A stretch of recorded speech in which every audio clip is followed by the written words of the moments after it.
ពុកម៉ែបងប្អូនណាតែងតែប្រៀបធៀបតម្លៃរបស់ទឹកដោះគោនៅលើទីផ្សារថាទឹកដោះគោនេះថ្លៃទឹកដោះគោនោះថោកប៉ុន្តែអ្វីដែលសំខាន់បំផុតគឺចំពោះតម្លៃរបស់ទឹកដោះគោគឺស្កេលសិតតែត្រូវបានកំណត់ផលិតមកគឺចំណាយទៅលើវត្ថុធាតុដើមអស់ប្រមាណសង្វាក់នៅការផលិតកម្មគឺបែបម៉េចអញ្ចឹងហើយគឺតម្លៃរបស់ទឹកដោះគោនីមួយៗគឺសិតតែត្រូវបានកំណត់ទៅតាមគ្រឿងផ្សំដែលបាននាំចូលមក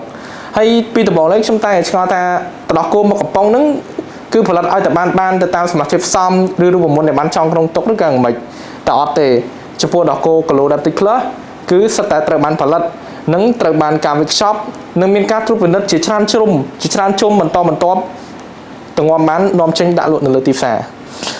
ខ្ញុំចង់សួរថារាល់ដោះគោមួយគឺនៅពេលផលិតឧទាហរណ៍ដូចមានបញ្ហាពាក់ព័ន្ធមួយកំហុសបច្ចេកទេសមួយតើយើងនឹងត្រូវធ្វើយ៉ាងម៉េចចាបងតាក់ទងមួយនឹងកំហុសដែលយើងរកឃើញពីទឹកដោះគោស្តុកដែលយើងចេញទៅតាមទីផ្សារទី1គឺឧទាហរណ៍ដូចជាការផលិតក្រោយហ្នឹងយើងពិនិត្យឃើញថាវាអត់គ្រប់ទម្ងន់ឬមួយក៏សបកកំប៉ុងក្របអត់ចិត្តមួយទៀតតាក់ទងមួយនឹងការត្រួតពិនិត្យស្តង់ដាររបស់ទឹកដោះគោបើសិនជាវាអត់ឆ្លើយតបមួយនឹងស្តង់ដារផ្ទៃក្នុងរបស់ខាងក្រសួងតែក៏ខាងយើងអត់ចេញទៅតាមទីផ្សារដែរបងអូខេខ្ញុំយល់ត្រង់ហ្នឹងហើយខ្ញុំមានសំណួរមួយទៀតពាក់ព័ន្ធជាមួយនឹងឧទាហរណ៍ដូចយើងរកឃើញកំហុសមួយពីអតិថិជនឧទាហរណ៍ដូចពេលយើងផលិតទឹកដោះគោយើងគិតថាហ្នឹងតាមស្តង់ដាររបស់ខាងរោងចក្រយើងអាចដាក់ចេញលក់ទៅលើទីផ្សារបានហើយអញ្ចឹងហើយនៅពេលដែលឧទាហរណ៍ដូចយើងយកបញ្ចេញលក់នៅលើទីផ្សារហើយនៅពេលដែលស្រាប់តែមានអតិថិជនគាត់យកទៅពិសាទៅស្រាប់តែរកឃើញកំហុសណាមួយឧទាហរណ៍ដូចជាម្សៅកកដុំឬក៏មួយទៀតពាក់ព័ន្ធមួយក្លិនឬក៏រសជាតិវាអត់ដូចមុនអញ្ចឹង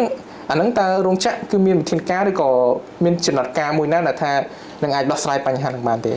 ចាបងជារួមគឺយើងមានកន្លែងត្រួតពិនិត្យគ្រប់ជំហានមានន័យថានៅពេលដែលភ្ញៀវគាត់ប្រសាទៅ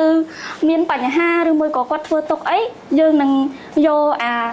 ស្តុកដែលគាត់កំពុងញ៉ាំហ្នឹងយកមកឲ្យខាងរោងចក្រគាត់តេស្តមើលថាអាហ្នឹងគឺជាស្តុកមួយណាដើម្បីយើងឆែកមើលដឹងអញ្ចឹងណាបងអញ្ចឹងមានន័យថារាល់ទឹកដោះគោដែលយើងផលិតមកស្តុកនីមួយឬក៏ឡូនីមួយគឺសិតតែត្រូវបានរក្សាសំណាក់ទុកត្រង់ចាបងយើងត្រូវតែរក្សាសំណាក់ចាស់ហ្នឹងទុកដើម្បីពិនិត្យមើលឬមួយក៏ពិសោធន៍មើលប្រការណាមួយដែលភ្ញៀវគាត់ញ៉ាំទៅមានបញ្ហាបងបាទអញ្ចឹងគឺល្អមែនតើអញ្ចឹងគឺគេមានស្តង់ដាររបស់គេច្បាស់លាស់គឺទឹកដោះគោដែលចេញនៅលើទីផ្សារមួយស្តុកនីមួយគឺសិតតែគេរក្សាទុកអញ្ចឹងថាដូចពុកម៉ែបងប្អូននៅពេលដែលគាត់ពិសាទៅស្រាប់តែមានរសជាតិដែលថាក្លិនវាអត់ល្អដូចអាស្តុកចាស់អីអញ្ចឹងអាហ្នឹងក៏ឲ្យអតិថិជនក៏ថតនៅបាតកំប៉ុងមកគឺយើងនឹងដឹងថាដោះគោនឹងស្តុកមួយណាហើយយើងនឹងស្រាវជ្រាវនឹងកែប្រែចាបងត្រឹមត្រូវបង